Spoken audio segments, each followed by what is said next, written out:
가장 장수한 라디오 프로그램은 무려 92년 동안 이어져 오고 있는 건니시하 버추라 크리에이터 시합니다. 여러분은 일본어를 공부하기 위해서 어떤 장르의 영상을 많이 보시나요? 애니가 가장 많을 거고 이어서 음악, 드라마, 심지어는 뉴스를 가지고 공부하는 경우도 있죠.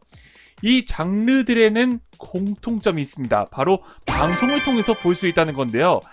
요즘은 유튜브나 다른 영상 플랫폼 등을 통해서 이런 영상들을 어렵지 않게 볼 수 있지만 2000년대까지만 하더라도 일본에서 녹화한 비디오를 구입해서 보는 경우도 있었을 테고 라디오 국제방송을 들으면서 일본어를 접했을 수도 있을 겁니다. 매년 3월 22일을 일본의 방송 기념일로 정하고 있습니다. 올해로 100주년을 맞이하게 된 일본의 방송!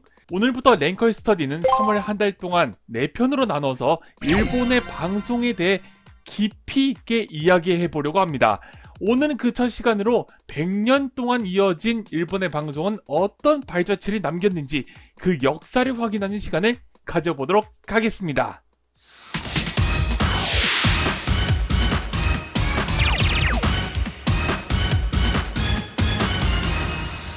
일본의 방송이라는 것이 생긴 것은 지금으로부터 딱 100년 전인 1925년이었습니다. 3월 1일 옛 도쿄방송국이 도쿄의 한 고등학교 건물을 빌려서 일본의 첫 라디오 시험 전파를 발사했습니다.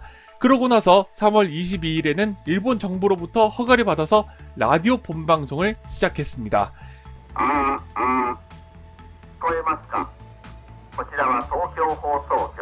들이 이어서 6월 1일에는 오사카에서 6월 23일에는 나고야에서 각각 라디오 방송을 시작했습니다.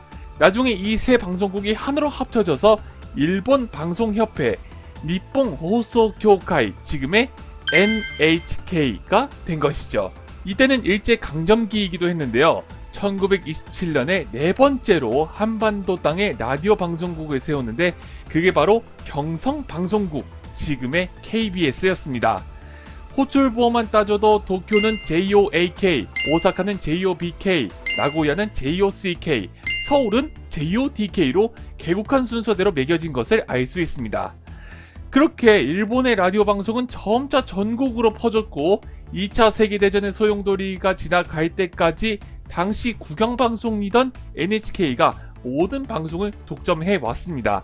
1950년에 방송 전파가 민간 기업에게도 개방되자 이듬해인 1951년 일본의 첫 민영방송 통칭 민방이 등장합니다.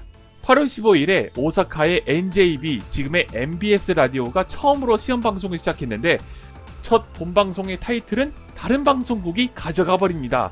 나고야의 CBC 라디오가 NJB보다 5시간 먼저 시작한 거죠. 살짝 배가 아팠을지도 모르겠네요. 그리고 2년 뒤인 1953년 일본의 텔레비전 시대가 열립니다. 2월 1일에 NHK가 첫 흑백 TV 본방송을 시작했고요. 반년 뒤인 8월 28일에는 일본의 첫 민영 TV 방송인 니혼 TV가 개국합니다. 이어서 55년에는 TBS의 전신인 라디오 도쿄 텔레비전이 59년에는 NHK 교육TV, 후지TV, 그리고 TV 아사히의 전신인 일본 교육텔레비전 등 일본 각지에서 TV 방송국들이 연이어 개국하기 시작합니다. 1960년에는 일본의 첫 컬러 방송이 시작되었고 64년에는 후발주자로 TV 도쿄의 전신인 도쿄 12채널이 개국하면서 일본의 6대 지상파 경쟁 체제가 완성됩니다. 게다가 68년에는 12개의 채널밖에 못 들어갔던 VHF 대역을 보완해줄 49개의 UHF 대역이 만들어지면서 지역 방송국들이 폭발적으로 급증하기 시작합니다. 이후로 1978년에는 음성 다중방송, 84년에는 위성방송, 89년에는 위성 HD방송, 2003년 지상파 HD방송, 2011년 아날로그 방송 종료까지 TV를 중심으로 많은 역사를 거쳐갔습니다. 그리고 최근에는 시대의 움직임에 발맞춰 방송국들의 독자적인 OTT 서비스를 만들었는데요. 2015년에는 전국의 민방을 중심으로 티버라는 무료 OTT 서비스를 시작했고요. 2020년에는 NHK 플러스라는 라이브 다시 보기 서비스를 제공하기 시작했습니다. 그 밖에도 아베마, 유넥스트, 레미노 같은 일본의 OTT들이 방송국의 콘텐츠와 연동해서 운영 중이죠. 단, 일본 밖 국가에서는 이런 OTT를 볼 수 없다는 점 참조해주세요.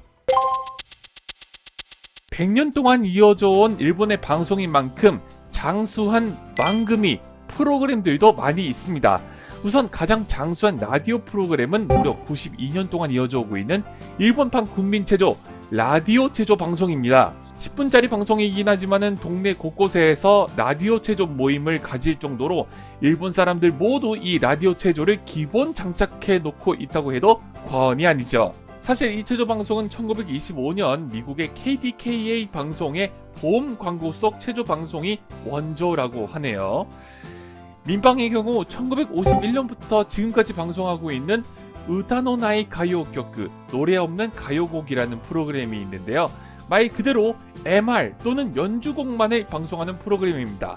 TV 프로그램으로 가보면 NHK 노도지망 노래자랑이 가장 장수한 프로그램이라는 걸 알 수 있습니다. 1953년 개국할 때부터 시작해가지고 올해로 72년째죠. 그리고 1959년부터 시작한 일왕일가의 동정을 전하는 프로그램 황실 앨범이 민방에서 가장 장수한 TV 프로그램이라고 할 수 있습니다. 오늘은 100주년을 맞이한 일본 방송의 역사에 대해서 알아봤습니다. 일본어를 공부하기 위해서 가끔 일본의 TV 프로그램을 보시는 경우가 많잖아요. 그런데 유독 자막이 우리나라보다 더 많고 효과도 다양하게 쓰는 걸 볼 수 있는데요. 다음 시간에 이 일본 방송에서 많이 보게 되는 자막에 대해서 파헤쳐 보도록 하겠습니다. 일본 방송에 대한 탐구는 다음 주에도 이어집니다. 오늘은 여기까지. 야마 마타. 차원을 넘나드는 어학과 문화의 즐거움 채널시아. 다양한 플랫폼에서 다채로운 콘텐츠를 만날 수 있습니다. 지금 바로 확인하세요.